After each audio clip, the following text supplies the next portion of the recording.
नमस्ते, मेरा नाम मोहित है और मैं क्रिस्टा आईवीएफ पुणे में सीनियर एम्ब्रियोलॉजिस्ट हूँ। तो आज इस वीडियो में हम बात करेंगे एम्ब्रियो ग्रेडिंग के बारे में। कई बार पेशेंट हमें आके पूछते हैं कि हमारे एम्ब्रियोज अच्छे हैं कि नहीं, इससे प्रेगनेंसी बनेगी कि नहीं। तो इस सवाल का जवाब देने के लिए हमें हेल्प करता है एम्ब्रियो ग्रेडिंग। तो एम्ब्रियो ग्रेडिंग से हम ये देखते हैं कि एम्ब्रियोज अच्छे क्वालिटी के हैं या पुअर क्वालिटी के हैं। तो इससे जो भी अच्छे क्वालिटी के एम्ब्रियोज हैं, हम इससे डिसाइड करते हैं कि इसको या तो हम ट्रांसफर करेंगे या तो उसको फ्रीज करेंगे, और जो पुअर क्वालिटी के एम्ब्रियोज हैं इनको हम डिस्कार्ड कर देंगे। तो आइए देखते हैं एम्ब्रियो ग्रेडिंग में होता क्या है। तो एग्स और स्पर्म के फर्टिलाइजेशन के बाद, जो कि होता है ओवम पिकअप के दिन पे, उसके बाद हम एम्ब्रियोज को कल्चर करते हैं 5 दिन के लिए। तो इसमें हम पहले तो चेक करेंगे कि ये एग स्पर्म के साथ फर्टिलाइज हुए हैं कि नहीं, और इसके बाद हम 2 स्टेजेस पे एम्ब्रियोज को ग्रेड करते हैं। पहला तो है डे 3 पे, जिसे हम एम्ब्रियोज को बोलते हैं क्लीवेज स्टेज एम्ब्रियोज, क्योंकि उस समय पे एम्ब्रियोज के जो सेल्स हैं वो डिवाइड या क्लीव करते हैं। तो यहाँ पे 2 से 4, 4 से 8 और ऐसे आगे जो है एम्ब्रियो की ग्रोथ होती है।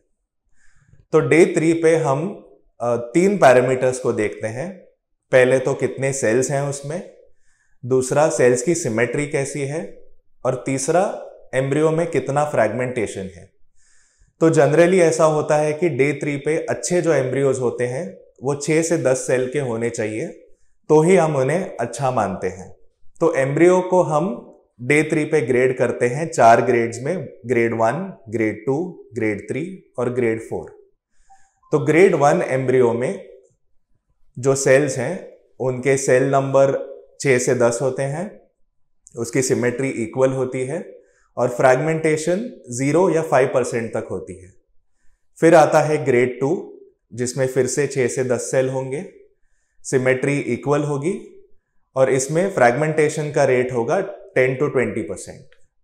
फिर आता है ग्रेड 3, जिसमें सेल सिमेट्री अनइवन होती है थोड़ी सी, फ्रैगमेंटेशन और ज्यादा होता है 20 to 30%। और फिर लास्ट में आता है ग्रेड 4। तो इसमें आपके सेल्स बहुत ज्यादा अनइवन होंगे, फ्रैगमेंटेशन भी 30 to 50% होगा। तो जनरली जो है ग्रेड 1 और ग्रेड 2 के एम्ब्रियोज अच्छे माने जाते हैं, और इनमें से ही जो है आगे बढ़ने की क्षमता होती है, जिससे अच्छा ब्लास्टोसिस्ट बने और अच्छी प्रेगनेंसी हो।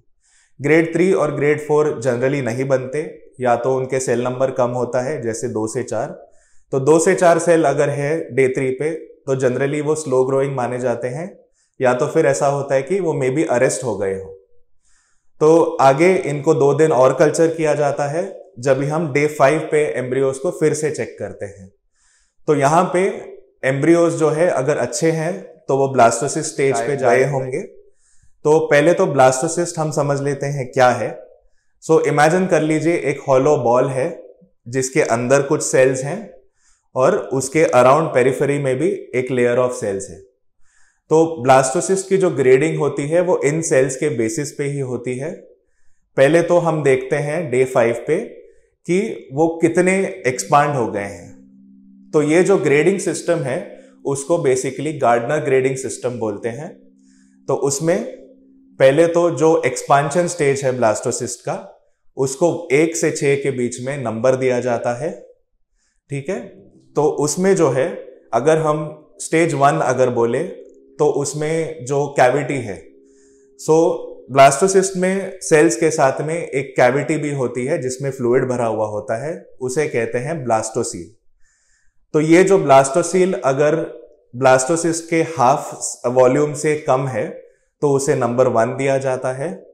अगर हम नंबर 2 देखें तो ब्लास्टोसील कैविटी जो है लगभग हाफ बन जाती है ब्लास्टोसिस्ट के वॉल्यूम के।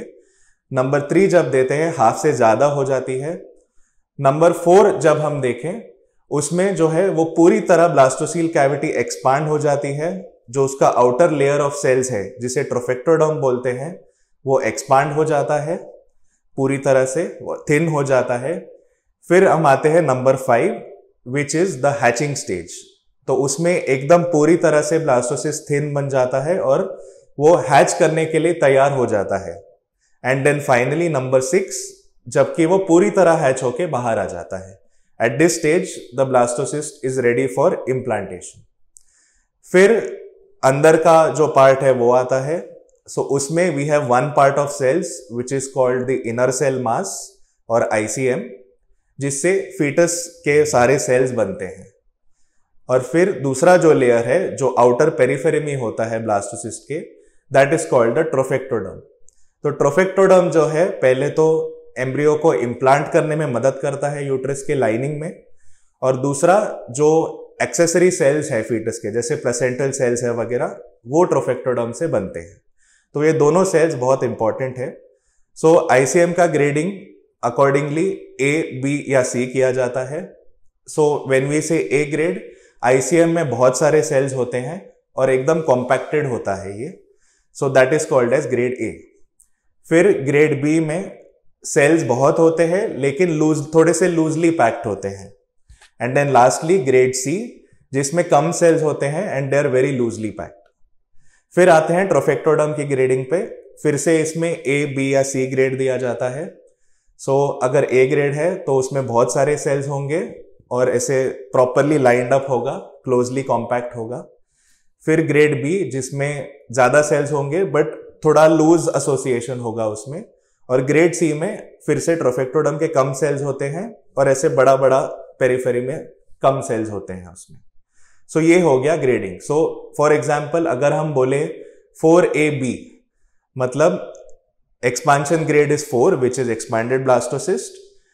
ICM का ग्रेड है A, मतलब ये अच्छा है, बहुत अच्छा है इनफैक्ट। और ट्रोफेक्टोडर्म का ग्रेडिंग है B। सो ये जो ब्लास्टोसिस्ट है हम बोलेंगे कि this is a good blastocyst और ये प्रेगनेंसी देने में आपको बहुत मदद करेगा, राइट। सो ग्रेडिंग के बारे में अभी ये तो 4AB वगैरह जो भी है हम मॉर्फोलॉजिकली देख के बताते हैं, ठीक है। मॉर्फोलॉजिकल असेसमेंट और ग्रेडिंग जो है ये आपको जेनेटिक कैपेसिटी या जेनेटिक पोटेंशियल के बारे में नहीं बताएगा। इसके लिए आपको PGT करना बहुत जरूरी पड़ जाता है। सो मॉर्फोलॉजिकल